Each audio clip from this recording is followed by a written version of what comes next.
All right, everybody. Welcome back to Nebraska Hawks Nest. I'm here with former Iowa basketball standout Adam Haluska.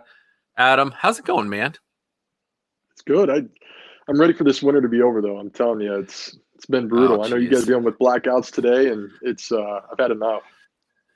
I'll be happy if we make it through with no blackouts. I mean, it's not good. So if everything just goes black during this, we'll know why, and we'll have to get restarted. But yeah, this winter's been terrible. So I'm ready for. Everybody was blaming it on 2020. It's 2021's carrying it over from 2020. It looks like it's not getting any better. Not yet, at least. So just positive vibes, though. Keep hoping for it to get better soon enough.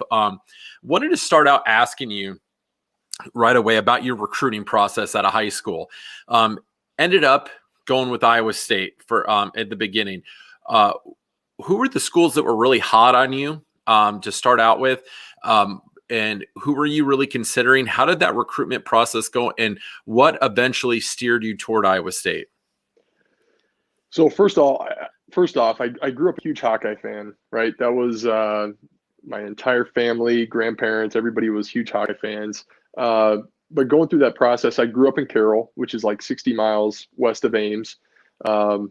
Eustachy was newer to the program at Iowa State. Alford had just taken over at Iowa. And, I think both schools tried to draw really a radius around the state and kind of that Midwest to go after the top talent. After having a good freshman year in high school, I started getting recruited by, Iowa, Iowa State, Drake, UNI, Creighton, some of those schools. And Iowa State really wanted to make a staple, wanted to really kind of get a recruit from the state of Iowa. Jeff Horner committed to Iowa right after his freshman year. And, Iowa was telling me to be patient, but Iowa State was coming into my school. They're, coming to workouts in the morning. I was going over to Ames to go play, pick up with guys like Pfizer, Tinsley, Some good players. It was. And once again, it was an open door policy. Being 60 miles away from home, I was going over there twice a week, some days going and playing pickup. And I didn't think I had to make a decision too early, but Larry really put the full court press on and wanted a decision before my sophomore year, and kind of said, hey, if you don't take it, and I know that you're an Iowa fan. I mean, growing up being a Hawkeye, you want to play there, but once again, you got to do what's right for you and your college. I felt like he kind of said, hey, if you don't take this now, there may not be a scholarship 6 months from now. I've got to fill this spot in a couple of years, and it's yours if you take it. So that's really kind of what led me to jump on a decision early and go with the Cyclones. And, Alford and, his dad at the time, Sam, had kind of said, hey, are you sure you want to do this, right? We just haven't seen you enough. It's not that you're not going to get a scholarship from us, but they literally had not watched me live other than like a Future Stars event. So I said I was good with it. And, long story short, I still think it was the right move at the right time. And it definitely made me a better, stronger player. And it all worked out in the end, and I ended up going to the black and gold. Thankfully. It was a good move for both parties. With you deciding to make that change and transferring to Iowa, and help me out if I'm wrong with the timeline a little bit, because obviously you lived it. With Eustachy being stepping down as head coach and resigning after some of the noted issues that he had, how big of a role did that play into you deciding to move on to the University of Iowa? It was kind of a weird year, just altogether. There was a lot of stuff kind of going on internally. Those photos that kind of surfaced on Larry being down at the University of Missouri and a bunch of other things, I can remember as a player back then, our emails weren't censored. And so a lot of times, like if you were in school at the time and you wanted to email me, you could type in my name in a search bar and get my Iowa State email. I can remember playing down in Columbia, coming back the next day, and I had a slew of emails from Missouri students. And it was all these pictures of Eustachy with these, at these college parties. And those ended up being the pictures that came out in the register.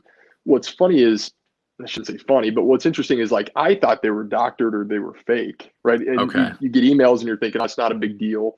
A couple other guys got them too. And I kind of chalked it up as, whatever that was, kind of people being goofy. And that all kind of went away. And then all of a sudden at the end of the year, that became a big deal when the Register ran that story. And yeah, so connecting everything, when he left, there still was a lot of stuff going on where guys hadn't been going to class. I think they were looking for the right coach to step in. And, I think they'd offered a few people that ended up not taking it. So for me, I kind of had to reevaluate my decision. I'm like, hey, I came here for Iowa State to be with this coaching staff, to play with these guys, a ton of uncertainty. I just wanted to go to school, play basketball, get my degree, get better. And I really felt like Iowa, if I stayed at Iowa State, there was probably a good chance that I was going to play for 3 coaches in 4 years, which would have ended up happening. But, moving on, I was able to pretty much play with guys that I was familiar with Jeff Horner, Greg Bruner, Mike Henderson, Carlton Reed. I mean, those are guys that I knew. So it ended up working out. Oh, yeah, definitely. It's definitely look back on, one of the major turning points of Iowa basketball. Things really kicked into gear with that class. And so, that ended up being an awesome move for everybody involved. Those pictures, like you talked about, it almost looks like they were doctored. It was almost surreal. You take a look and see them. It's like, can this be real? Like, this has got to be fake. Somebody's got some pretty legitimate Photoshop skills, because and to think like, that wouldn't ever get out, posing with pictures and having your arms around other students and stuff like that. Yeah.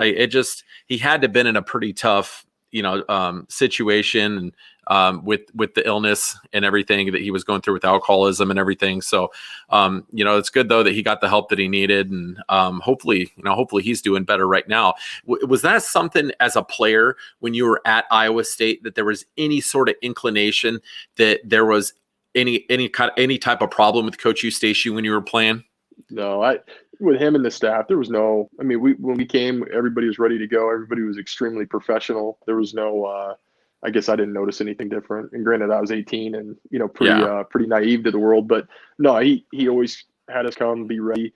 It was 2 different styles. He ran a different program where, even in the off season, you didn't see Larry a lot for individual workouts. A lot of the assistants did a lot of things, and then as the season kind of came together, that's when he really got involved. But no, he always treated me well. The university over there, Iowa State's a great spot. My brother ended up going and playing there. His wife played basketball there. They were both from Carroll. I got enough good thing. I mean, Iowa State's a great place to go to school, play basketball. But, for me, once again, living out a dream to wear the black and gold, this is definitely the place I wanted to be. Yeah, it's you definitely had to deal with a little bit of ramifications for that transfer. Tell us a little bit about playing in Hilton Coliseum your first time, getting booed relentlessly. I mean, they were on you, and they were chanting Rogaine at Bruner, and they were just like on your guys' cases. What type of atmosphere was like playing in that arena? Well, what kind of was all right. So the first time I played at Carver would have been my sophomore year. I had to sit out when I first came over and transferred. We beat them in Iowa City that first time. So then going back, that would have been my junior year, Greg and Jeff's senior year. You're right. They were all over us. And the hard part was Jeff had just gotten hurt. Horner had tore his PCL against UNI a game or 2 before that. So we go into a hostile environment against a good Iowa State team without our, all Big Ten point guard. And, we ended up not coming away with the win. But I just remember I took everything with a grain of salt. Like I understood the passion and how good of fans they had over there. I understand if the roles were reversed, Iowa people would be doing the same. So I tried not to take it too personal, but that was probably the toughest environment to play in, playing Illinois, Michigan State, all these arenas. That was one of the toughest nights. Those fans, I tell you what, I am the farthest thing from an Iowa State fan, but I am blown away every time I go to Ames. Like, there's not a lot of basketball's a different story, but otherwise they don't do a whole lot of winning except for recently in football. And those fans, they are relentless, diehard, the most loyal fans ever. So I got a lot of respect for that fan base, because they stick true to their team and they don't waver at all. So they're having a tough basketball season this year, but their football program, they got a heck of a coach right now, and they're definitely on the climb for sure. Wanted to ask you too, one of the darkest times in my life, and I'm sure it wasn't easy for you. March 17th, 2006, the day to be exact. Number 3 Iowa, number 14 Northwestern State. There's a man by the name of Jermaine Wallace. Not a big fan of him, and probably great guy. Yep. Hits a fadeaway 3-pointer at the last second. Literally felt my heart stop beating for about 4 or 5 seconds as I collapsed to the ground. It was tough on us as fans. Had to have been 100 times harder for you being there. Can you walk us through that game? That was a pretty senior heavy team you were going against with a lot of experience. So that wasn't like a typical, like, hey, this is an easy first round matchup. Like, they were senior heavy and they were experienced. Can you walk us through that game and, what that was like to walk out with such a disappointing loss? So I'll kind of back us up a little bit. That when we won the Big Ten tournament against Ohio State, we were at the field house there. They usher us in the locker room, having a little team meeting, and then we're the last game before they announced the brackets. So they took us into like kind of a party room, and they had the cameras all around. We're sitting there, and we're going to be filmed as our name comes across, right? Since we're an automatic bid, and I can remember that coming across 3 seed, which we wanted to be anywhere 3 or better. And we knew kind of winning that Big Ten tournament was going to get us there. And I look over, and Paul Weir was our GA, our graduate assistant, and he's now coaching at New Mexico. But Paul had been at Northwestern State the year before. Okay. So we were familiar with just some of his history on, talking about different guys, or, hey, this team's the real deal, like they're good. Looking at him, he kind of had that like, oh crap moment. Like, this team's better than a 14 seed. And that's not a great seed. Not that he was thinking we were going to get upset, but he's like, geez, out of all the teams, that's a team we got, that got picked to be our first round game. So I didn't take them lightly. I mean, Paul did a lot of the scout stuff along with the assistants. We had plenty of game tape, senior heavy team. They weren't scared of us. Obviously, we weren't scared of them. But I think it's one of those where, like I tell people, we had almost a 20-point lead first half, same thing in the second half. They take us off the air. I mean, that's back when you only had a few stations that were plugging in games. Yeah.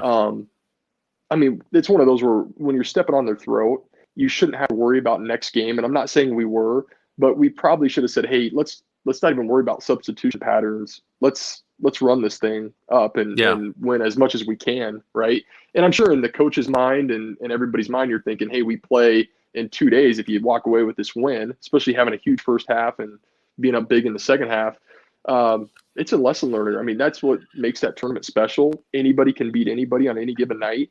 I think some of the underdog teams have a huge advantage because you go in just like you and I, Ali Farouk makes a big shot against Kansas. When you're not supposed to win those big games like that, you're playing carefree. And I mean, you could say that tightened up a little bit at times, but they weren't scared of us. They came out there. They weren't supposed to win that game anyway. And to lose on a last second shot on a team that Horner had just gotten better, right? The last stretch of that Big Ten season, he took his lineman brace off. He had a broken rib. He was healthy. We ran through the Big Ten tournament. I honestly thought if we were going to have an Elite Eight, Final Four run, I mean, that's what all of us were talking about. This was the time to do it. And once again, putting my Hawkeye, fan and, black and gold colors on, I wanted that for Hawkeye fans more than I wanted it for our team. I thought we deserved an Elite Eight, Final Four run. We had the team and the firepower to do it. And, to have it lose on a last second shot where you lead the entire game, I still haven't watched that game in its entirety. I've watched bits and pieces, but I pretty much refuse to go back and watch that game because it would make me sick. And I know I'm doing a lot of talking, but if anytime we start having beers or whiskeys and you get Bruner, Horner, those guys around, if conversations move into that, I mean, you can just see we're still best friends and kind of brothers for life. But I mean, it's always going to be something that affects us every time, especially when March comes around. Yeah, and I think that's just that's extremely classy that you're still even willing to talk about it. And that was it was a tough moment for everybody involved. And that was back in the day. I still had my cell phone was a flip phone. So I still, had one of those, and Yep. I threw it up against the wall and shattered the thing. And I was in college, and I couldn't afford to get a new one. So I went for about a solid month without a cell phone. Finally got one fired back up, and I had a lot of friends who were like, "Where have you been, man? For like the last month, we haven't been able to get a hold of you. Go straight to voicemail." I'm like, I dropped off the face of the earth after the Hawks first round upset. Well, it's funny. It's funny too, as I've gotten older, and obviously sports gambling has gotten a lot bigger, right? With it being legalized and just all the different apps and betting sites. It's funny to hear people talk about that was my worst bet or my worst beat. Even one of my best friends, Sean, who lives here in Corville, he always kind of chuckles where he was at that time, watching the game, had a bunch of money riding on it, and that being one of his biggest defeats. It's kind of funny it's not funny, but it's interesting to hear those stories because, once again, as a player, you're looking to get the win, and these guys are talking about point spreads and covering. And I mean, everybody thought we were going to win that game, including us. And it definitely didn't happen.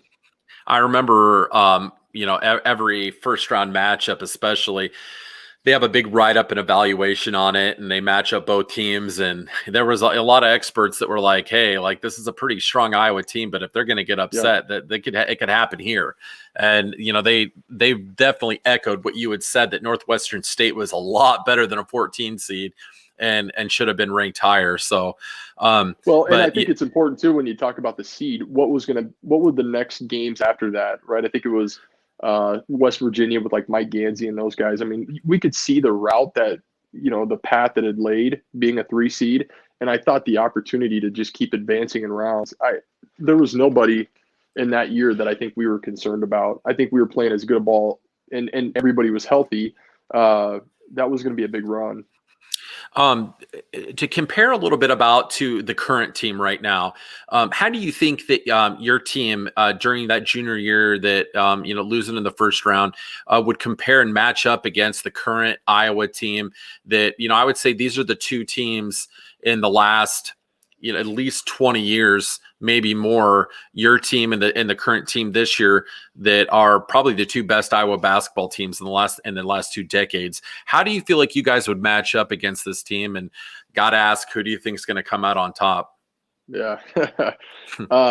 This team right now is so much deeper and had more scoring. If you run through our starting lineup, really Horner, myself, deep ball threats, could shoot, drive. Mike Henderson was a point guard too, or off guard. Maybe not as much of an outside shooting threat, but definitely big time defender. Eric Hansen was huge in the paint for us. He could score when he needed to, but didn't have the size of like a Luka Garza, but really had length and did a good job blocking. And just, I think he was defender of the year in the Big Ten. He always reminded me of Sean Bradley a little bit. What they call him, the Mantis, or he had some nickname, but just that reach. It was longer than people think, and he was quick off his feet. And that's another thing. Like some of those guys come in and you can't teach timing, you can't teach, some of that quick stuff up. His footing off the ground. Eric was just a really good defender, and almost even a better screener. I mean, that's one thing in our offense that we ran the motion. Eric gets a lot of credit for getting us open. I mean, he did a lot of great things on offense to make that flow. And then, Doug Thomas was another guy that came off the bench, gave us huge minutes. He was 6th man a year. After that, we had like Carlton Reed, we had Alex Thompson.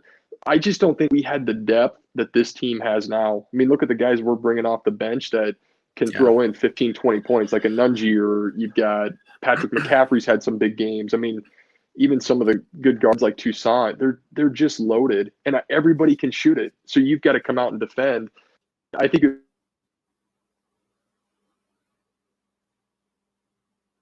Oh, looks like we lost Adam there. Black. Yeah, you went black there for a minute. I thought we were hitting blackout right there. I was worried. We're good. I think it was just a call coming through. You scared me there. I'm like, his power went out. I think this team would be a tough team to beat. I don't know if I don't want to take anything away from us, but they're two entirely different teams in my opinion. We did not have that kind of depth that they had, and once again, if this Iowa team now gets hot like they did, this last game, they're going to be a tough out. Yeah, I hope so. And we really hope they go on a big run with all the potential that they have. And it seems like they're starting to get things clicking right now again. And, during a basketball season, like, there's always so many ups and downs. And they went through a little skid there, losing about 4 out of 5 and getting CJ Frederick back in with a great shooter and defender made a huge difference. One thing we wanted to ask you about too, Jeff Horner, Coach Horner now. I know you keep in pretty good touch with him. How's his health and how's he doing? He's doing great. He's got a clean bill of health, almost a year now out. Good. And Good. Yeah, had testicular cancer, got through surgery, chemo, and he's got a great family. He's down in Kirksville. They're doing great things. I know COVID's kind of hit that team a couple times this year, but they were ranked as high as maybe 4th or 5th in the country in Division II. And they ended up winning the tournament last year and won the conference outright. I think that was the first time that's been done in decades there. Yeah. So he's going to be a big time coach. He's at a great spot down there. I hope he stays, but I got to think that somebody's going to be missing the boat by having him on staff. He's definitely a special player, special person, but I think he's going to be an incredible coach as years go by. What are the odds he picks up the phone and gives you a call and he's like, Adam, let's get the band back together. I need an assistant. Let's get out. I need you, man. And it's a big time D1 job. You're gonna have to have a little bit of like, that it'd be tempting. What would you do if he gave you that call? I don't think he's going to give me the call. I'm doing financial advising. I'm pretty solid and established here in Eastern Iowa, so I'll come to as many games as I can, depending on the location. So I'll be there to support him and help him. But he's networking, and those guys, once you get into that, you're going to have guys, filled into the recruiting pipelines. You're going to want all that established when you take over a big program, or even if you're a top assistant, you've got to have guys on your staff that, are entirely plugged in. I've got 4 kids, and I'm busy enough the way it is. So I think he knows better than to give me a call. Can't help but to just fantasize about how cool that would be. Bring in Bruner. You guys are coaching together. How cool that would be. It's been talked about. Don't think it hasn't. Okay. When you're talking about planning and all that stuff years ago, it was brought up. But once again, as you get further down in life, he's been at North Dakota. Well, first he was at Valley in Des Moines. Then he went to North Dakota. Now he's there. You're seeing the struggles of, somebody that is trying to make his way, and he's winning at every level he's been at. It just takes time. And, his family's got 2 great kids, wife. It's a journey. So he's putting in his time, and it's going to pay off. It's just a matter of timing for him. What's old Bruner up to these days? He works for Principal Financial Group in Des Moines. He works out of he lives in Norwalk. He's got 3 kids and great wife, good family. So it's good to see everybody doing well. I love that guy, man. He was a bruiser. He was fun to watch you play. Want to get him on the show. He's more entertaining than me. I'm trying. I've been texting with him. We've been talking a little bit, so I think we just finally locked down a time. But you included, he's one of my favorites because the guy was so consistent. Every game he played, he reminded me a lot of Just Settles, but with maybe a little bit of a better outside shot. He was a blast to watch play. So I just remembered, and I'm going to be honest with you, I got a little emotional back at that NCAA tournament loss, and I remember just that game. And not to say not everybody played hard, but I don't know that I've ever seen anyone play as hard as I saw Greg Bruner play in that game. He was all out, playing every single play. I don't know that I've ever seen anybody dig as deep and play as hard as that guy. Just got a ton of respect for him. Yeah, that's the thing with those guys. Like, I granted, I'm a little part. I know we're Nebraska Hawks Nest, but I think Iowa Midwest people. We were always the underdogs. We always went out there to play hard. Nothing was ever given. I think that's what made us good. Is every time we came into a game or a situation, we were considering ourselves the underdog, right? No one was ever going to give us anything for free. We were going to take what we could. And that's kind of the mindset Bruner had. He grew up in Charles City, Iowa. Just, maybe he wasn't over-recruited, maybe under-recruited. Just, he was a big-time player. And I remember my first year out, first or second year out, I was in summer league with New Orleans, and Greg was with, I believe, the Timberwolves. He was playing at a high level, and I'm telling you, he deserved a shot in that league. I mean, I know they always say he's a little undersized, but he had long arms, great wingspan, but he had a high motor, and he could play at 260, 255. I mean, the weight didn't bother him. He could still explode, and he had a shot at that time where he was starting to develop an outside shot. You're right. I mean, guys like that, especially being a shooting guard, you want to have guys like that on your team setting screens and rebounding and kicking the ball out. I mean, he was a good, unselfish player. If he was within 2 feet of the basket with the ball in his hands, it was nothing like majestic and beautiful, but the guy throw some pump fakes and he would get it done every single time. He was the picture. Yep. Yeah, the picture of consistency for sure. I wanted to talk to you a little bit about your relationship with Coach Alford. With him leaving Iowa, going down to New Mexico, and he's had a little bit of a journey. I mean, coaches, dude, that's for most coaches. Yep. You're all over the place. It's just how the profession goes. How's your relationship with Coach Alford right now, and how often do you guys keep in contact? And when he left Iowa too, did you have any conversations with him about what his thought process was when he moved on? I think he knew kind of timing, right? We didn't make that big run. With my junior year, Greg and Jeff's senior year, new administration that came in, right? Barter came in, Bowlesby initially hired him. And, there was just a lot of stuff that went on. The Pierre incident, just other things that kind of surrounded the program. I think he was probably looking for a fresh start and thought maybe Iowa, you can wear out your welcome a little bit. Yeah. And so,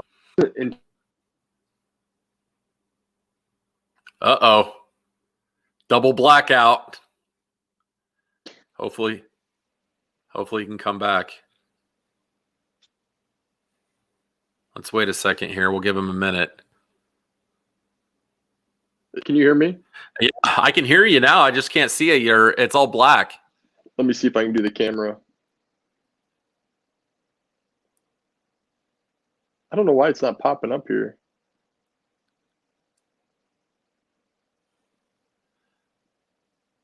I thought you hit a blackout again. All right, let's see. I should be on. You can hear me though, right? I can hear you. I just can't see you. All right.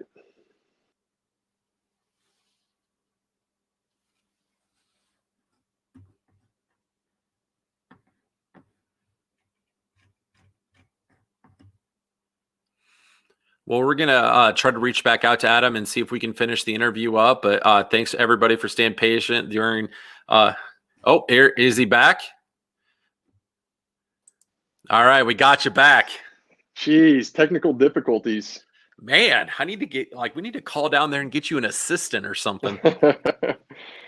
Yeah, so talking about Alford, right? Yeah. I had a great relationship with him, and there's no way I would have got a sniff at the NBA if it would not have been, with his help. Just everything I kind of offensively got when I came here. I had a lot to learn. Not that Iowa State didn't teach me a lot, but there again, we didn't do a lot of offensive breakdown stuff. It was very defensive and rebounding oriented.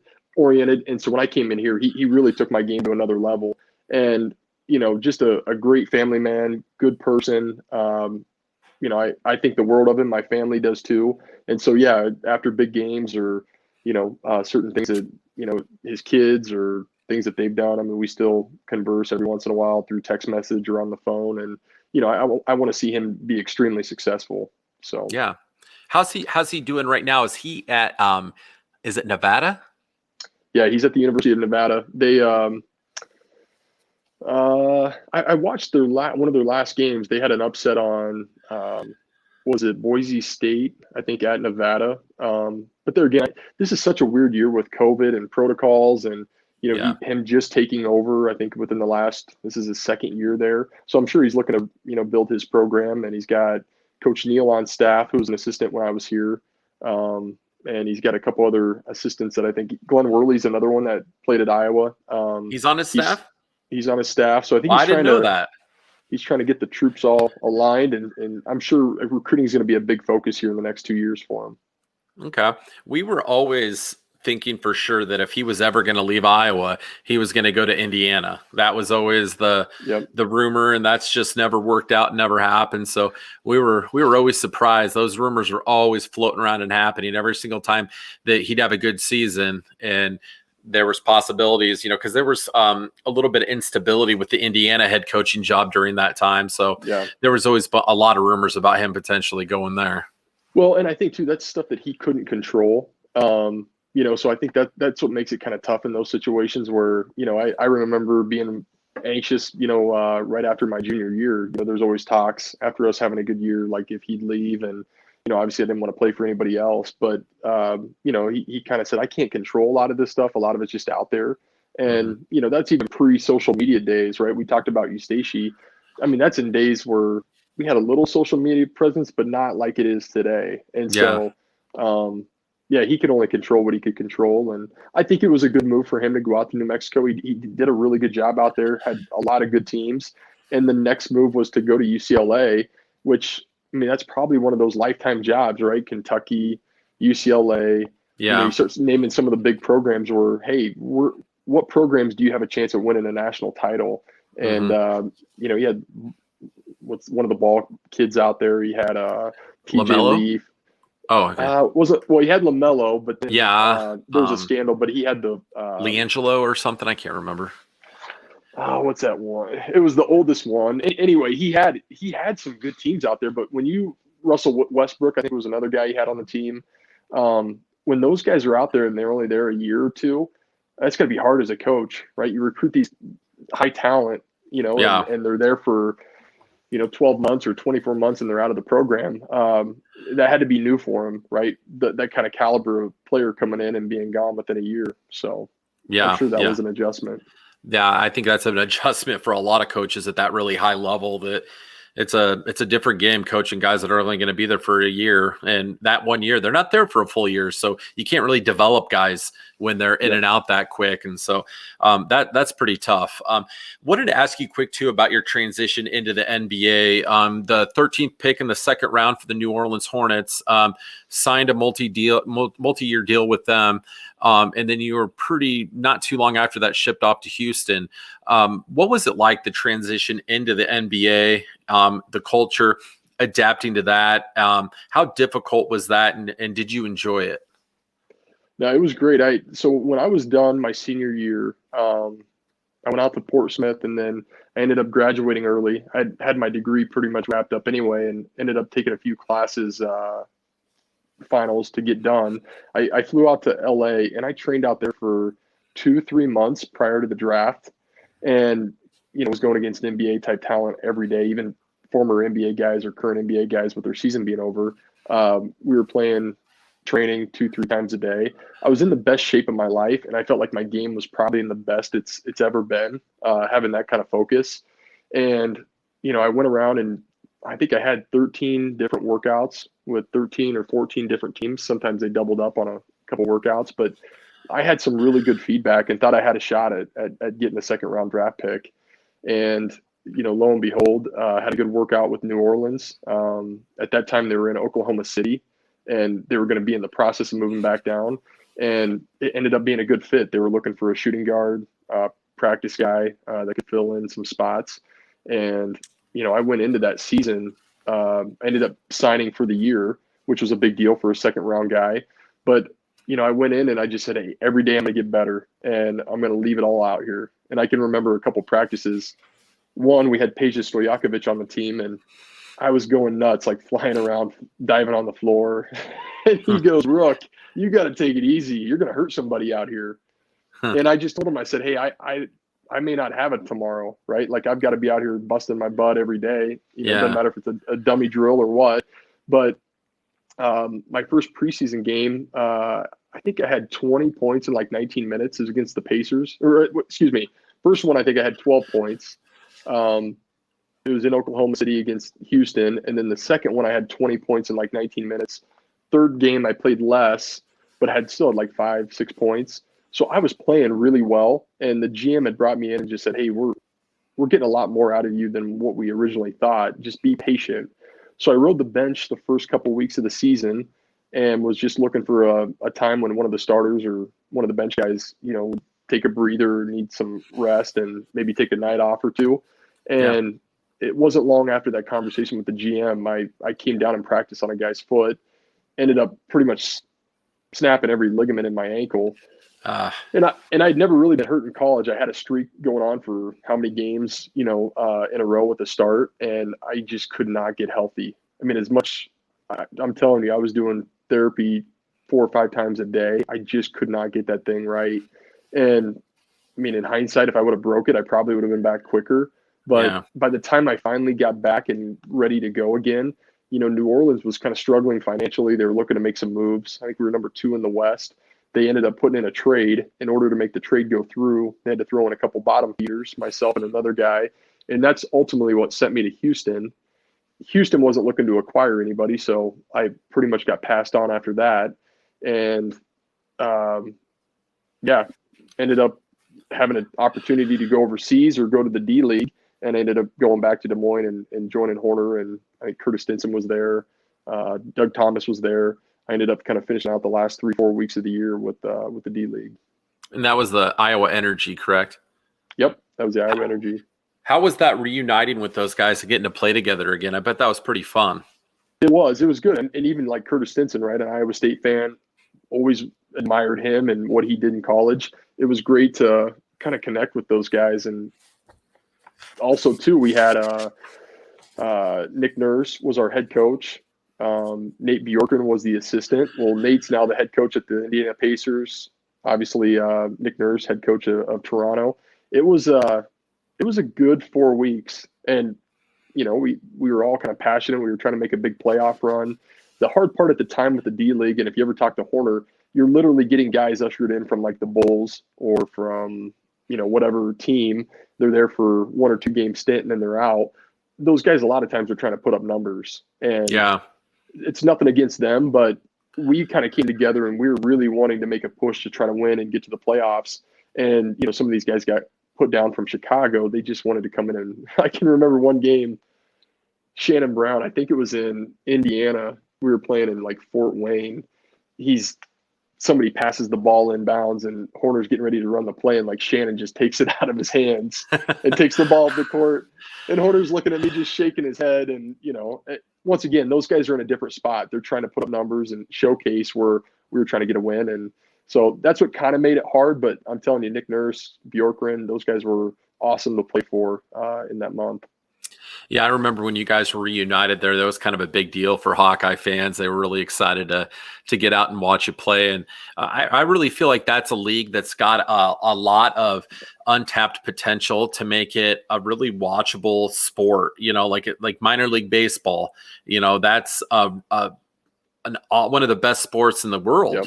And, everybody, the teams that are tied to those cities, the fans are super loyal and go to the games. And, I feel like that's just an untapped thing with, even with the NFL and with the NBA, that they haven't really made their minor league systems flourish to the level that they could.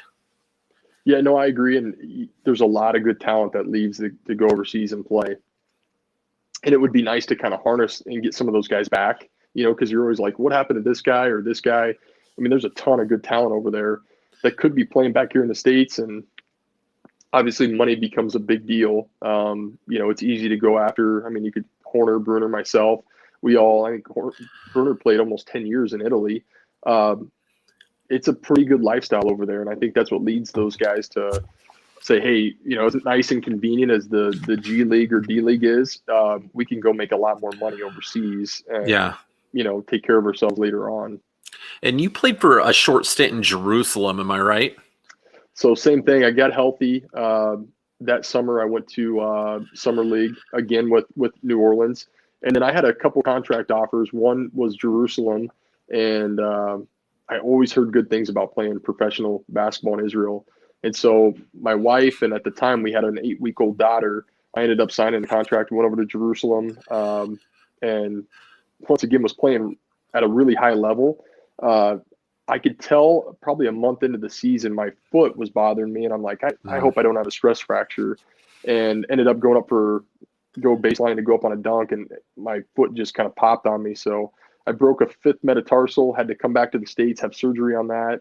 And then by the time I got rehabbed and came back, the season was kind of on its kind of towards the end. And so I played a little bit there, but once again, injury plagued. And even after that season, I had 2 sports hernias that had to be meshed back together. So I had to take like the next year off. And that following year, when I felt healthy, I had a deal to go down to Dallas with the Mavericks for their training camp. Did that, had another deal to go back overseas, and ended up turning that down and saying, I want to start raising a family. And I was kind of done with it's hard. All my family's here. My wife's family's here. You know, my grandparents were here. I wanted to watch my brother, you know, go through college and high school. And so it was a tough decision, but it was also hard for me to have my kids overseas for almost the entire year away from grandma and grandpa and all our family. So I made the right decision to kind of cut the strings and get into the real world. Did your brother ever get a hard time at Iowa State for your transfer? Did he ever have to deal with any crap after that? Maybe a little bit, but he handled it well. It was, I think by that time it came through, people had kind of long forgot about me. So. Okay. We haven't forgot. I still remember, man. I'll never forget. All the Iowa Hawkeye fans will never forget too, because you were such a pivotal part of the program. And every time we talk about the greatest players to ever play at Iowa, your name always comes up, and a lot of fond memories of watching you play. Right now, like we said, you're working out is at Wells Fargo in Coralville as a financial advisor. Yep, Wells Fargo Advisors. I've been here for almost 5 years. Okay. Yep, working as a financial advisor, branch manager here at our branch here in Coralville, and got 4 kids. Jersey, 12. She's my oldest. I've got Jace, 9. Jet, a little boy who is 6, and I've got Jordy, who's about 18 months. So got the 2 girls and the boys in the middle. It's crazy at the Haluska house. Isn't it funny how like you love your kids more than life itself? I mean, more than anything. And somebody asks you, how old are your kids? And you got to like, oh crap, I got to really think here for a minute. Like, this is how old they are. And it makes you feel like you're like a crap parent, but it's like, no, that's not the case. I love my kids more than anything in the world. Yep. It's just, it takes you a minute. You get put on the spot and you panic. So you kind of think like, oh, we had them spread out every third. I'm just making sure I'm like 12, 9, 6. I gotta get it all put together. And we got all J names. So Jersey, Jace, Jet, Jordy. When you're yelling at them, I could go through 3, 4 names before I can finally get to the right one. So, we got any future Hawkeyes there? I don't know. The boys love sports. My daughter does too. I want them to play everything, and that's kind of one advice I'd give. I think a lot of times there's specialization. Just have fun. I mean, even like I said, Bruner, Horner, all of us talk. Some of our best years, not only were at Iowa, but playing baseball in the summer, you know, at Iowa high school baseball, or going to tournaments or football games. I mean, I want my kids to, whether it's speech, drama, band, you know, my one son plays the guitar. I want them to do as much as they can, you know, and stay busy. Yeah. Hey, well, thank you so much for taking time out of your busy schedule out there in Coralville. And just wanted to thank you for being so easy to talk to. And we appreciate you know, saying yes to sitting down and talking with us. Like I said, we got a ton of awesome memories of you as a player, and one of the best Hawkeye basketball players of all time, Adam Haluska. Thank you very much for taking time to be on Nebraska Hawks Nest. Absolutely. Hey, I love what you're doing out there in Nebraska. Keep it going. Keep the numbers rising. And like I said, I'm a Western Iowa guy, so seeing Nebraska news and Husker stuff, it's good to see some black and gold on that side. I tell them we're taking over. We're taking over. We're moving. We're moving on in. And basketball. Basketball. It's, you got to get rid of Creighton, and you know, they're tough. They're tough. Yeah, That's a good program. All right, Adam. Well, have a great rest of the day, man. I hope maybe we can have you on again in a couple months or something, and just, you know, touch base. We'll always have a ton of questions, you know, for your career and everything you got going on. But wish your family nothing but the best, and go Hawks. All right, stay warm, be safe. We'll see you. Go Hawks. All right, go Hawks.